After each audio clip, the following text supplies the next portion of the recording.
WNC, America's Black News Channel. Watch 15 minutes. Share with everyone. Finally, news that speaks to us.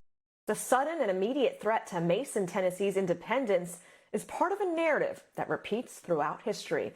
Not just neighborhoods, but towns and cities populated and built by Black Americans get displaced and destroyed in the name of redevelopment and progress. Joining us now is Professor Walter Greason, chair of the Department of History at Macalester College. He's the author of 6 books, including Suburban Erasure, How Suburbanization Ended the Civil Rights Movement. Here's what the vice mayor of Mason, Tennessee had to say. Quote, "It's akin to a hostile takeover, and it's not hard to figure out why here, why now." Walter, why here and why now? So we're seeing growth across the United States and really even around the world. But in the U.S., there's this long-standing pattern for over 200 years of municipal governments seizing or removing African-American-owned property.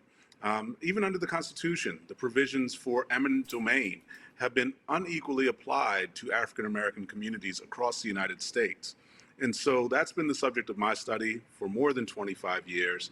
And this repeated incidents of places that are small towns on the fringe of major cities, neighborhoods that are subjected to gentrification, places like Mason, Tennessee, are signs of where there where there was African-American prosperity.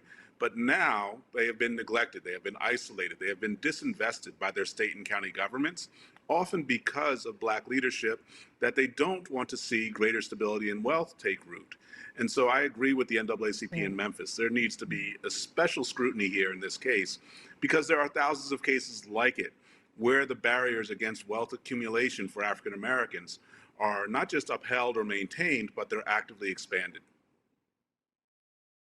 Well, Walter, what do you make of the controller sending a threatening letter directly to the residents of the town?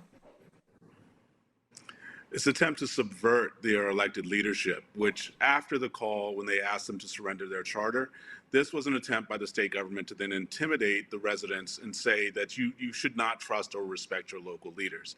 And again, this is not uncommon. The attempt by a state or a county government to overwhelm municipal Black leadership is a hallmark of the American political system. I wrote an essay several years ago about the problems of municipal government and county government in denying autonomy to African American communities. And that work just continues to expand as we see more and more investment, like this Ford plant, on the fringes of major cities where they're converting rural and suburban areas, but they don't allow African Americans to have authority over the way the development occurs. We hear so much about urban gentrification displacing Black people. What's happening in the suburbs? Yeah. This is the main story of the last 40 years, and we don't pay enough attention to it. Suburban expansion is the story of wealth creation in the second half of the 20th century, and it's not just about residential communities, it's not just about housing access, although that's quite important, but the lack of commercial infrastructure that is owned by not just African Americans, but also immigrants in suburbs across the United States is the main barrier to equity in the United States, that inability to kind of acquire corporate and commercial property in suburban areas is the barrier to real financial stability. It maintains poverty, it maintains underemployment. It makes so many of the social issues that face people of color that much worse. And Black people and Indigenous people catch the absolute worst of it. Isn't the idea of self-governance, of having Black leadership in a town, supposed to be the solution? You would think that once you sat and have folks who have built a community, they've put together elections, they have organized to be able to speak for themselves, that in other cases, we see this as a way to actually achieve the American dream. But so much of my work has shown that when African Americans do this, makes them a target.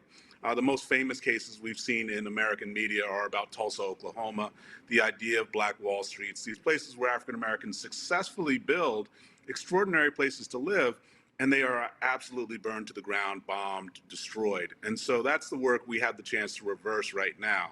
I'm happy to say groups like the Historic Black Towns and Settlements Alliance is working with over 2,000 Black communities to expand economic development, to preserve Black communities across the Gulf states.